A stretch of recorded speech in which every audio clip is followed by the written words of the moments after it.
highlighted by Chattanooga 2.0, currently only 1 in 3 HCDE graduates are likely to go on to earn any type of post-secondary credential.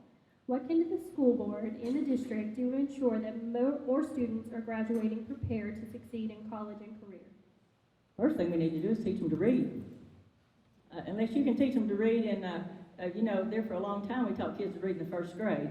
Then we went down to kindergarten to get kids ready to go to first grade. Now we're starting in pre-K to get them ready to go to kindergarten, to get them ready to go to first grade. I said, I just keep waiting on, the school board members to be standing there waiting on babies to be born in the delivery room and whisk them out to some government program to try to teach them something. We need to teach kids to read. You try to teach them to read in pre-K. There's a fellow in here that I had a nice lengthy conversation about that. I won't point you out, but you know who you are. That we're trying to teach kids we're trying to teach kids to learn things before they're developmentally ready. You try to teach pre-K kids to read. A lot of them are not ready for that. They're just not. Teachers will tell you by Christmas of the first grade, you can't tell which kids have been at pre-K and which ones haven't, because their brains develop pretty much at the same time. And they're ripe and ready to learn at that time. And I know some people shaking their heads, and I don't really care about. I have data that can back me up all day long on this. So, if pre-K is wonderful, and my grandson's going to go to pre-K, and I don't have a problem with that. But anyway, where we're dropping the ball is in elementary school. When you get a child in middle school who can't read, what are you going to teach them? I mean, you can't teach them social studies, you can't teach them science, you can't teach them word problems in math. And until we get that reined in, not a whole lot's going to change. And in high school, like I said, one thing is I hope to be able to, this next year, I'm not sure if it's going to be this next year or the next year, this coming school year or the next year, the students will not have to take 2 years of a foreign language. It's not required by the state. They can opt out. We can get waivers for that. That will help a lot of people, especially in vocational schools, so they can spend more time on their vocation, because now we have kids who are having to take foreign languages 2 and 3 times to pass. Look at all that teacher time's wasted. Look at all that student time is wasted on things that they could be really honing in on what they want to do with their vocation. I mean, I'm all about getting things done, and that's one thing that we can do to ensure that these kids do not get frustrated. They're angry, some of them, that they have to take a foreign language that they don't want, and they don't feel like they're going to need to be a welder.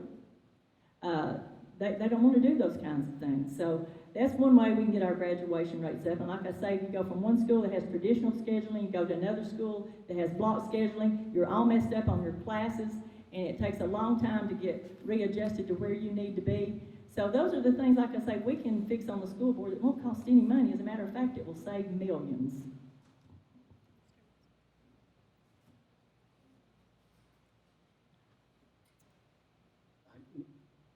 Out of the graduating seniors last year, only 60% that went to Chattanooga State were ready for college.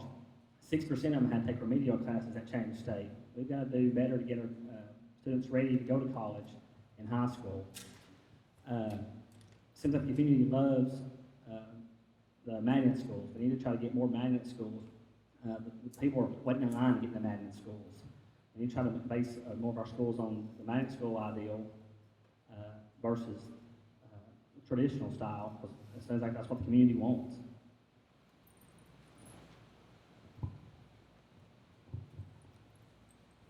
We need to make sure that every child in Hamilton County is given the best education. We have some districts that have high poverty. We have some districts that have low poverty. But every district in Hamilton County has some poverty, and I believe that's part of the question. We need to address that. We need to make sure that those children, when they come into school, whether it be pre-K or kindergarten, that they get the best that they can be.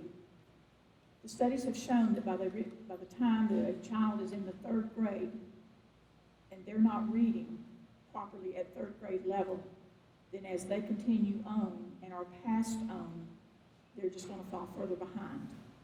We have got to educate them. We need to spend the dollars to educate them, because if we don't, and they drop out, or they finish school and go nowhere, we're going to be using tax dollars to pay their welfare, or we're going to be using tax dollars to pay for incarceration. That's sad. Not every child is wanting to or meant to go to college, a 4-year college.